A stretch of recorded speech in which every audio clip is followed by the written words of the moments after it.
महाराष्ट्रामध्ये 6 जून रोजीचा छत्रपती शिवाजी महाराजांचा शिवराज्याभिषेक सोहळा महाराष्ट्रात, देशात आणि जगभर साजरा केला जातो। 351वा शिवराज्याभिषेक सोहळ्याच्या निमित्तानं रायगडावर प्रचंड मोठे कार्यक्रम असतात। महाराष्ट्राच्या कानाकोपऱ्यात मोठ्या प्रमाणात शिवराज्याभिषेक दिन सोहळा साजरा केला जातो।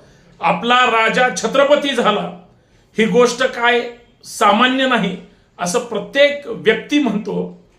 त्या 6 जूनच्या राज्याभिषेक सोहळ्याच्या कार्यक्रमाला हा शिवद्रोही संभाजी उर्फ मनोहर भिडे हे म्हणतात की तो दिवसच नामशेष केला पाहिजे, याचा अर्थ यांना शिवराज्याभिषेक मान्य नाही।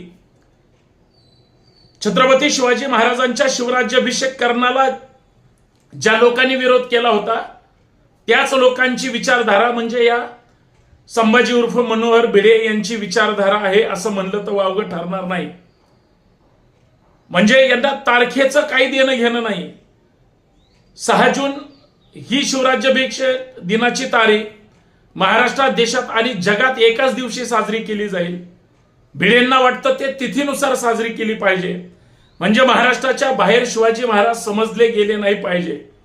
ही संकुचित मानसिकता, ही मनवादी मानसिकता, ही घाणेरडी मानसिकता फक्त आणि फक्त त्या भिडेंची असू शकते।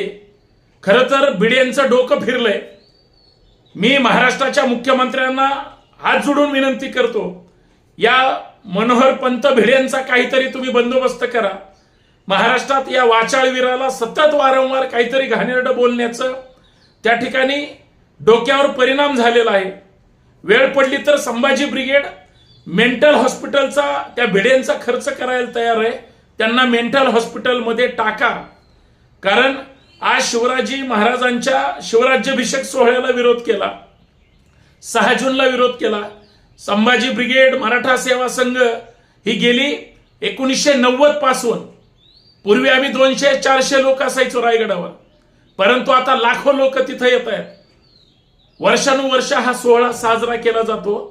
तो नामशेष करा म्हणणं हा शिवद्रोह आहे आणि अशा शिवद्रोही व्यक्तीवर खरं तर सरकारनं काहीतरी करावं। आणि या माणसाचं डोकं फिरलंय, हा माणूस विकृत आहे, हा सामाजिक तेढ निर्माण करणारा माणूस आहे। मी तर म्हणतो अशा माणसापासून महाराष्ट्राने सावध राहिलं पाहिजे, एवढीच या माध्यमातून विनंती करतो। आणि त्यांना तात्काळ मेंटल हॉस्पिटलमध्ये संभाजी भिडे यांची रवानगी करा, त्याचा खर्च संभाजी ब्रिगेड करायला तयार आहे, एवढंच या माध्यमातून सांगतो।